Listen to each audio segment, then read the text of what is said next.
जिंदगी की मुसीबतों से अकेले लड़ना सीखो। दुख में कोई साथ नहीं देता। अब मुझे तकलीफ नहीं होती, चाहे कितनी भी ऊंचाइयों से मुझे गिराया जाए, क्योंकि मुझे उन हाथों ने धक्का दिया है जिन पर मुझे खुद से ज़्यादा यकीन था। निर्धन गिरे पहाड़ से, कोई ना पूछे हाल।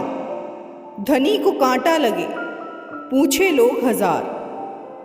कोशिश करो कि दोगले लोगों से गहरा संबंध ना रखो, क्योंकि ये नाराज़ होते हैं तो सीधा इज्जत पर वार करते हैं। रामायण में रावण ने घोर तप किया और ब्रह्मा जी को प्रसन्न कर लिया।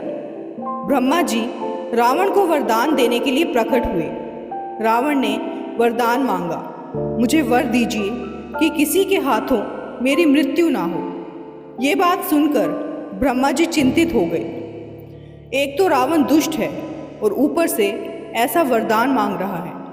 ब्रह्मा जी ने रावण को समझाया, जिसने जन्म लिया है उसकी मृत्यु अवश्य होगी, यही विधान है।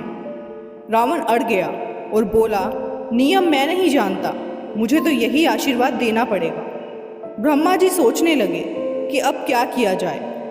उन्होंने देवी सरस्वती से प्रार्थना की कि कुछ तो मदद करिए, इसकी बुद्धि फेरिए। कुछ देर बाद ही रावण ने कहा, ठीक है, मुझे वर दीजिए कि मनुष्य और बंदरों को छोड़कर मुझे कोई मार ना सके। ब्रह्मा जी ने तुरंत तथास्तु कह दिया। रावण ने सोचा था कि मनुष्य और बंदर तो मेरा भोजन है, ये क्या मुझे मारेंगे। उसने कल्पना भी नहीं की थी कि कभी कोई इंसान बंदरों के साथ उसकी मौत का कारण बन जाएगा। दोस्तों, इससे हमें ये सीख मिलती है कि जब भी कोई बड़ी सफलता मिले तो हमें अपनी वाणी पर नियंत्रण रखना चाहिए। बड़े बोल ना बोले। कभी कभी अहंकार में ऐसी बड़ी बातें बोल दी जाती हैं जो भविष्य में हमारे लिए ही नुकसानदायक हो जाती हैं। भगवान कहते हैं, तू अपनी मुश्किलों का जिक्र सबसे ना कर, मैं बैठा हूँ तो फिक्र ना कर। सुलगती रेत पर पानी की अब तलाश नहीं, मगर हमने ये कब कहा कि हमें प्यास नहीं। समझदार इतना हूँ कि हर झूठ पकड़ लेता हूँ, और बेवकूफ़ इतना हूँ कि फिर भी यकीन कर लेता हूँ। बदला लेने में समय बर्बाद मत करो। आपको चोट पहुँचाने वाले लोग अंत में अपने कर्म का सामना अवश्य करेंगे। हमारे जीवन में सबसे कठिन कुछ है तो वह है हमारे दिमाग के अंदर बैठे अहम को ख़त्म करना। दूसरों को मिटाने वाले रबड़ की तरह होते हैं, घिस घिस के एक दिन खुद ही मिट जाते हैं। एक बार एक चोर एक महात्मा के यहाँ पहुँचा, और जैसे ही वह महात्मा के सामने आया उसने उन्हें प्रणाम किया और कहा, गुरुजी, मैं एक चोर हूँ, मैं अपनी चोरी की आदत छोड़ना चाहता हूँ, कृपया कर मुझे अपना आशीर्वाद दें ताकि मैं यह काम छोड़ सकूं। चोर की बातें सुन महात्मा ने शीघ्र ही जवाब दिया, अगर तुम चोरी की आदत नहीं छोड़ सकते हो तो एक काम अवश्य करो। चोरी करने के तुरंत बाद अपने गुनाहों को उन लोगों के सामने स्वीकार कर लो जिनके यहाँ तुम चोरी करने के इरादे से गए हो। पहले तुम उन्हें यह बता दो। अगले दिन चोर एक घर में घुसा। जैसे ही वह वहाँ रखे आभूषणों को अपनी थैली में रखने लगा, उसे गुरुजी की कही बात याद आ गई। उसने मन में सोचा, अगर मैं चोरी करता हूँ और फिर घर के मालिक को बताता हूँ तो वे तुरंत ही मुझे पुलिस के हवाले कर देंगे। पुलिस मुझे पीटेगी और फिर जेल में डाल देगी। जब यह विचार उसके मन में आया तो उसने अपना मन बदल लिया और चोरी किए बिना ही उस घर से वापस चला आया। उसके बाद उसने चोरी करने की बहुत कोशिश की, पर सज़ा के डर से वह एक बार भी ऐसा नहीं कर पाया। वह गुरुजी के पास वापस लौटा और कहा, आपने ये कैसी सलाह दी है मुझे? अगर मैं जानता हूँ कि मुझे चोरी की बात घर के मालिक को बतानी है तो ऐसे में मैं चोरी कैसे कर पाऊँगा? गुरुजी ने जवाब दिया, मैंने तुम्हें यह सलाह इसीलिए दी ताकि तुम चोरी करना छोड़ दो। जब तुम्हें मेरे शब्द याद आए तो तुम सावधान हो गए। तुम जान गए कि तुम्हारे कर्म अगर ऐसे ही रहे तो इसकी क्या सज़ा हो सकती है। इसने तुम्हें अपराध करने से बचने में सहायता की। तुम्हें हमेशा अपने किए गए कर्मों के परिणाम के बारे में सचेत रहना चाहिए, तब तुम कुछ भी गलत नहीं करोगे। ज़्यादातर लोग जागरूकता की कमी के कारण गलत कार्य करते हैं। इसीलिए किसी भी कार्य को करने से पहले हमें उसके परिणाम के बारे में अवश्य सोचना चाहिए। हम शहद भी हैं और जहर भी हैं। जायका आपकी तहजीब पर निर्भर करता है। सोच जब तक तंग है, जीवन तब तक जंग है। लहजे में बदतमीजी और चेहरे पे नकाब लिए फिरते हैं। जिनके खुद के खाते खराब हैं वो मेरा हिसाब लिए फिरते हैं। जिन्हें पचता नहीं उनके सामने परोसना नहीं।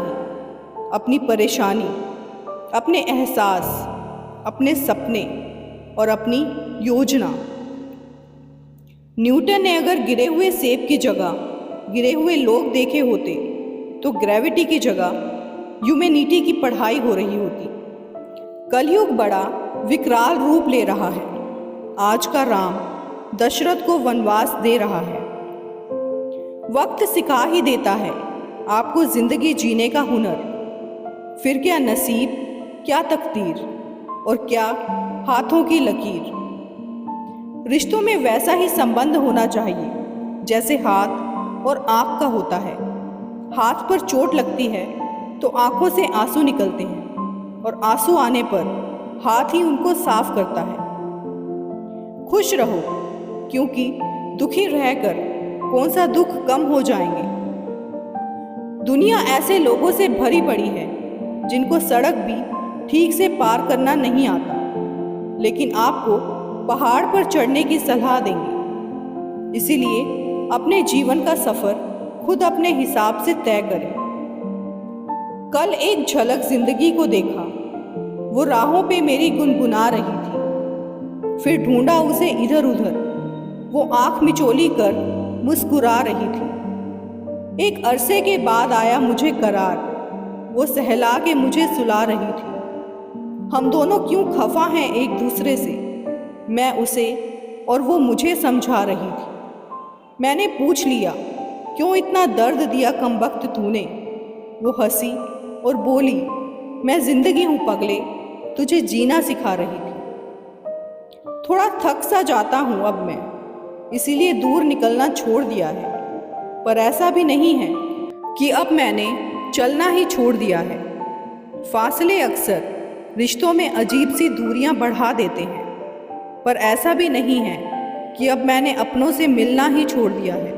हाँ, ज़रा सा अकेला महसूस करता हूँ खुद को अपनों की ही भीड़ में, पर ऐसा भी नहीं है कि अब मैंने अपनापन ही छोड़ दिया। याद तो करता हूँ मैं सभी को और परवाह भी करता हूँ सबकी, पर कितनी करता हूँ बस ये बताना छोड़ दिया है। पुरानी बात है, गुजरात में एक व्यापारी रहता था जिनका नाम सुखी राम था। सुखी राम सुबह सुबह उठकर स्नान आदि से निपटकर भगवान का भजन करते, फिर ठीक समय पर दुकान खोलकर बैठ जाते थे। उनकी ईमानदारी के चर्चे चारों तरफ थे। जब उनके बच्चे जवान हो गए तो उन्होंने पिताजी का काम संभाल लिया।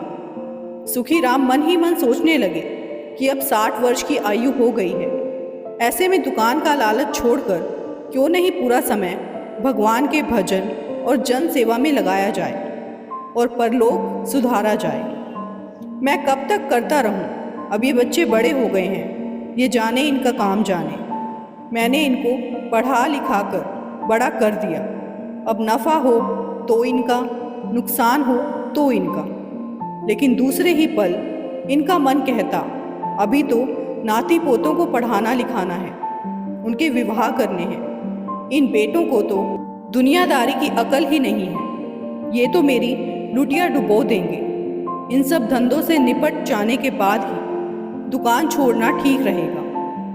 इसी उधेड़ बुन में वह एक दिन जब सुबह सुबह टहलने जा रहे थे तो सड़क पर एक सफाई करने वाली महिला ने कहा, सेठ जी, आप एक तरफ हो जाइए, बीच में रहेंगे तो आपके ऊपर धूल पड़ेगी, एक तरफ हो जाएंगे तो धूल से बचे रहेंगे।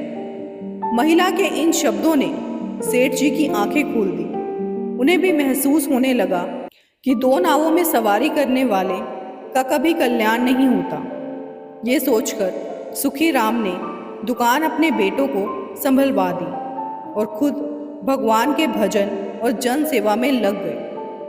दोस्तों, आपको आज की वीडियो कैसी लगी कमेंट करके ज़रूर बताइए, और वीडियो पसंद आई हो तो वीडियो को लाइक और शेयर ज़रूर कर दीजिए अपने फैमिली और फ्रेंड्स में। वीडियो में अंत तक बने रहने के लिए आप सभी का बहुत बहुत धन्यवाद।